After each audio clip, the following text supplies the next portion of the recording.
महल रोपियम नामक एक दक्षिणी शहर के पास भगवान शिव का एक मंदिर था। वहाँ एक पवित्र ऋषि रहते थे और मंदिर की देखभाल करते थे। वे भिक्षा के लिए शहर में हर रोज जाते थे और भोजन के लिए शाम को वापस आते थे।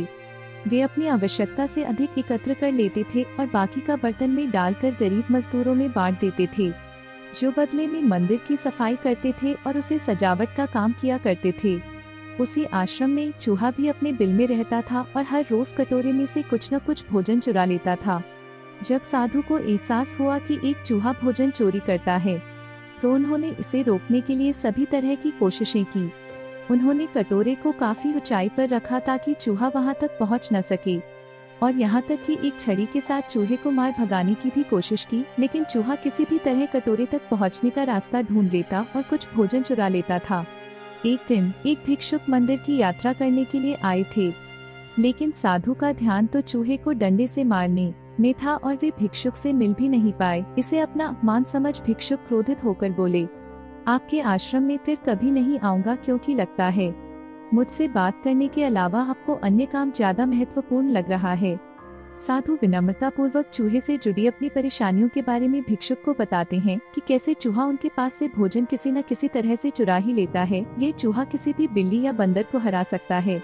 अगर बात मेरे कटोरे तक पहुंचने की हो तो मैंने हर कोशिशें की है, लेकिन वो हर बार किसी न किसी तरीके से भोजन चुरा ही लेता है। भिक्षुक ने साधु की परेशानियों को समझा और सलाह दी, चूहे में इतनी शक्ति, आत्मविश्वास और चंचलता के पीछे अवश्य ही कुछ न कुछ कारण होगा। मुझे यकीन है कि इसने बहुत सारा भोजन जमा कर रखा होगा और यही कारण है कि चूहा अपने आप को बड़ा महसूस करता है और इसी से उसे ऊंचा कूदने की शक्ति मिलती है। चूहा जानता है कि उसके पास कुछ खोने के लिए नहीं है, इसलिए वो डरता नहीं है। इस प्रकार साधु और भिक्षुक निष्कर्ष निकालते हैं कि अगर वे चूहे के बिल तक पहुंचने में सफल होते हैं तो वे चूहे के भोजन के भंडार तक पहुंचने में सक्षम हो जाएंगे। उन्होंने फैसला किया कि अगली सुबह वो चूहे का पीछा करेंगे और उसके बिल तक पहुंच जाएंगे। अगली सुबह वो चूहे का पीछा करते हैं और उसके बिल के प्रवेश द्वार तक पहुंच जाते हैं।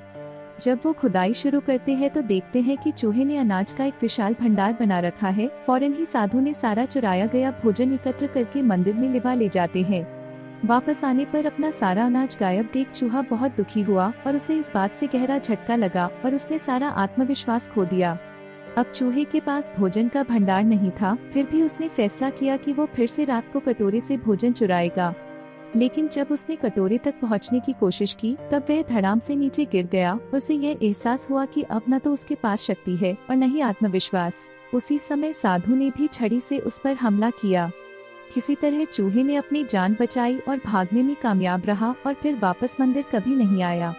यदि हमारे पास भी संसाधनों की कमी न हो तो हम में भी अद्भुत शक्तियाँ और आत्मविश्वास की कमी कभी नहीं आ सकती।